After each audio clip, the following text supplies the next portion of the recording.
Kristin Lavransdatter by Sigrid Undset. Translated from the Norwegian by Charles Archer and J.S. Scott. Book 1. The Bridal Wreath. Part 3. Lavransdatter. Chapter 1. Kristin came home when the spring was at its fairest. The Lagan rushed headlong round its bend, past the farmstead and the fields. Through the tender leaves of the alder thickets, its current glittered and sparkled with flashes of silver.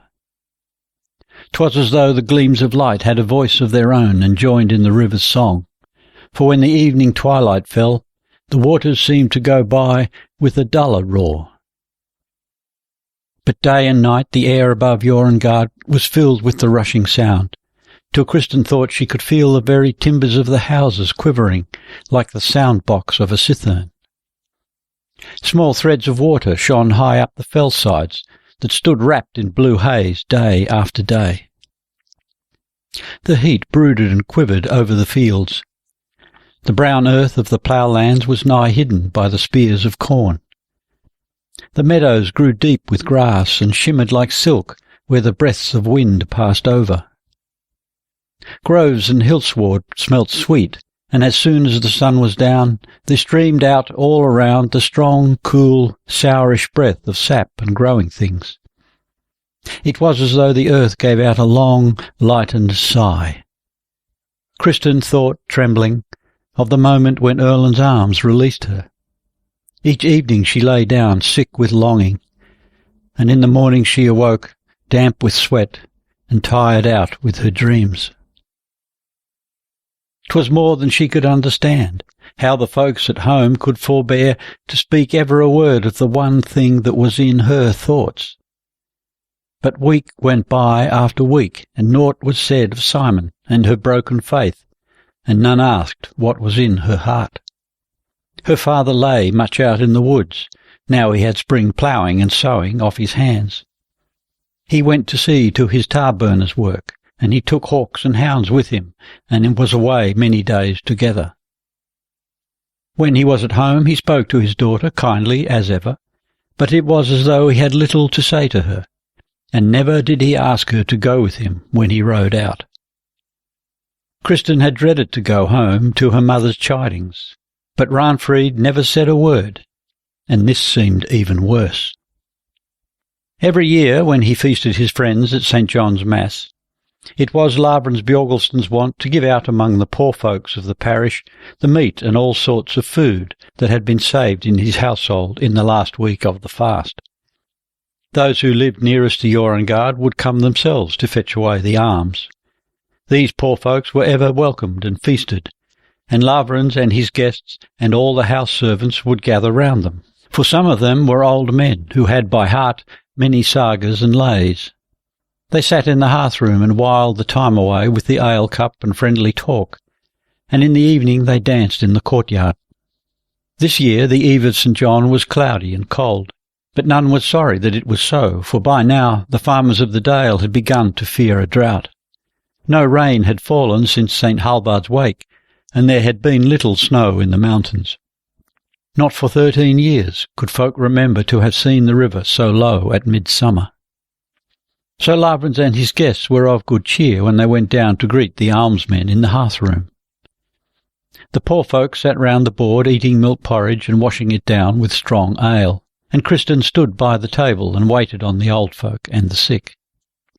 Lavrans greeted his poor guests and asked if they were content with their fare. Then he went about the board to bid welcome to an old beadsman who had been brought thither that day for his term at Jorungard. The man's name was Hakon. He had fought under King Hakon the Old, and had been with the king when he took the field for the last time in Scotland. He was the poorest of the poor now, and was all but blind. The farmers of the Dale had offered to set him up in a cottage of his own, but he chose rather to be handed on as a beadsman from farm to farm, for everywhere folk welcomed him more like an honoured guest, since he had seen much of the world, and had laid up great store of knowledge. Lavran stood by with a hand on his brother's shoulder, for Asmund Bjorgulfsson had come to Jorungard on a visit. He asked Hakon, too, how he liked the food. "This ale is good, Lavran Bjorgulfsson," said Hakon, "but methinks a jade has cooked our porridge for us today. You know what they say, while the cook cuddles, the porridge burns. So says the byword, and this porridge is singed." "An ill thing indeed," said Lavrans, "that I should give you singed porridge. But I guess the old byword doth not always say true, for 'tis my daughter herself who cooked the porridge for you." He laughed, and bade Kristin and Tortoise make haste to bring in the trenchers of meat. Kristin slipped quickly out and made across to the kitchen. Her heart was beating hard. She had caught a glimpse of Asmund's face when Hakon was speaking.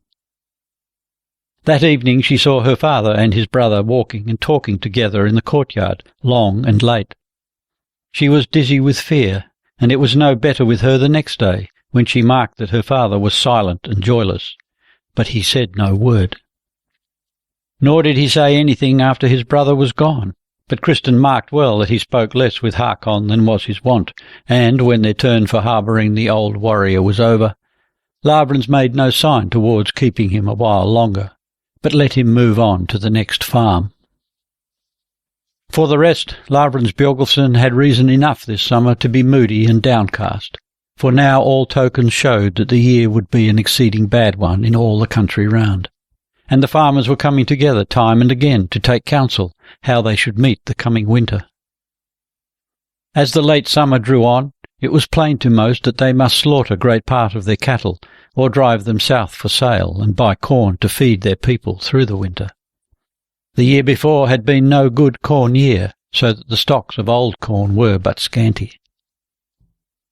One morning in early autumn, Ranfried went out with all her 3 daughters to see to some linen she had lying out in the bleach field. Kristin praised much her mother's weaving. Then the mother stroked little Ramborg's hair and said, "We must save this for your bride chest, little one." "Then, mother," said Ulfhild, "shall I not have any bride chest when I go to the nunnery?" "You know well," said Ranfried, "your dowry will be nowise less than your sister's, but 'twill not be such things as they need, that you will need. And then you know full well, too, that you are to bide with your father and me as long as we live, if so be you will." "And when you come to the nunnery," said Kristin unsteadily, "it may be, Ulfhild, that I shall have been a nun there for many years." She looked across at her mother, but Ranfried held her peace. "Had I been such an one that I could marry," said Ulfhild, "never would I have turned away from Simon. He was so kind, and he was so sorrowful when he said farewell to us all." "You know your father bade us not to speak of this," said Ranfried, but Kristin broke in defiantly. "Aye, well I know that 'twas far more sorrow for him parting from you than from me." Her mother spoke in anger. "And little must his pride have been, I wot, had he shown his sorrow before you. You dealt not well and fairly by Simon Anderson, my daughter. Yet did he beg us to use neither threats nor curses with you." "Nay," said Kristin, as before. "He thought, maybe, he had cursed me himself so much, and there was no need for any other to tell me how vile I was. But I marked not ever that Simon had much care for me, till he saw that I loved another more than him." "Go home, children," said Ranfried to the 2 little ones. She sat herself down on a log that lay by the green and drew Kristin down beside her. "You know surely," she said then, "that it has ever been held seemly and honourable that a man should not talk over much of love to his betrothed maiden, nor sit with her alone, nor woo too hotly. Oh, said Kristin, much I wonder whether young folk that love one another bear ever in mind what old folk count for seemly, and forget not one time or another all such things. You ware, Kristin, said her mother, that you forget them not. She sat a little while in silence. What I see but too well now is that your father goes in fear that you have set your heart on a man he can never gladly give you to. What did my uncle say? Asked Kristin in a little while. He said nothing, answered her mother, but that Erland of Huseby is better of name than of fame. Yes, for he spoke to Asmund, it seems, to say a good word for him to Lavrans. Small joy was it to your father when he heard this. But Kristin sat beaming with gladness. Erland had spoken to her father's brother, and she had been vexing her heart because he made no sign. Then her mother spoke again. Yet another thing is that Asmund said somewhat of a waif word that went about in Oslo, that folk had seen this Erland hang about in the byways near by the convent, and that you had gone out and spoken with him by the fences there. What then? Asked Kristin. Asmund counselled us, you understand, to take this proffer, said Ranfrid. But at that Lavrans grew more angry than I can call to mind I saw him ever before. He said that a wooer who tried to come to his daughter by that road should find him in his path, sword in hand. 'Twas little honour enough for us to have dealt as we had with the different folk. But were it so that Erland had lured you out to gad about the ways in the darkness with him, and that while you were dwelling in a cloister of nuns, 'twas a full good token that you would be better served by far by missing such a husband. Kristin crushed her hands together in her lap. The colour came and went in her face. Her mother put an arm about her waist, but the girl shrank away from her, beside herself with the passion of her mood, and cried, "Let me be, mother! Would you feel, maybe, if my waist had grown?" The next moment she was standing up, holding her hand to her cheek. She looked down bewildered at her mother's flashing eyes. None had ever struck her before since she was a little child. "Sit down," said Ranfrid. "Sit down," she said again, and the girl was fain to obey. The mother sat a while silent. When she spoke, her voice was shaking. "I have seen it full well, Kristin, that much have you never loved me. I told myself, maybe 'twas, that you thought I loved not you so much, not as your father loves you. I bided my time. I thought when the time came that you had borne a child yourself, you would surely understand. While yet I was suckling you, even then was it so, that when Lavrans came near to us, you would let go my breast and stretch out towards him, and laugh so that my milk ran out over your lips.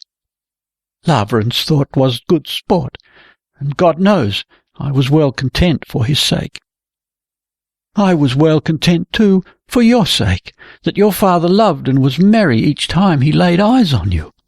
I thought my own self was pity of you, you being so small, that I could not have done with all that much weeping. I was ever thinking more whether I was to lose you, than joying that I had you. But God and his Holy Mother knew that I loved you no whit less than Lavrans loved." The tears were running down Ranfrid's cheeks, but her face was quite calm now, and so too was her voice. "God knows, I never bore him or you a grudge for the love that was between you. Methought 'twas little enough joy I had brought him in the years we had lived together. I was glad he had joy in you. I thought, too, that had my father Ivar been such a father to me— There are many things, Kristin, that a mother should have taught her daughter to beware of. But methought there was little need of this with you, who have followed about with your father all these years. You should know, if any know, what right and honour are. That word you spoke just now, think you I could believe you would have the heart to bring on Lavrans such a sorrow? I would say but this to you. My wish is that you may win for husband a man you can love well. But that this may be, you must bear you wisely. Don't let Lavrans have cause to think that the man you have chosen is a breeder of trouble, and one that regards not the peace of women, nor their honour. For to such an one he will never give you, not if it were to save you from open shame. Rather would Lavrans let the steel do judgment between him and the man who had marred your life. And with this the mother rose and left her.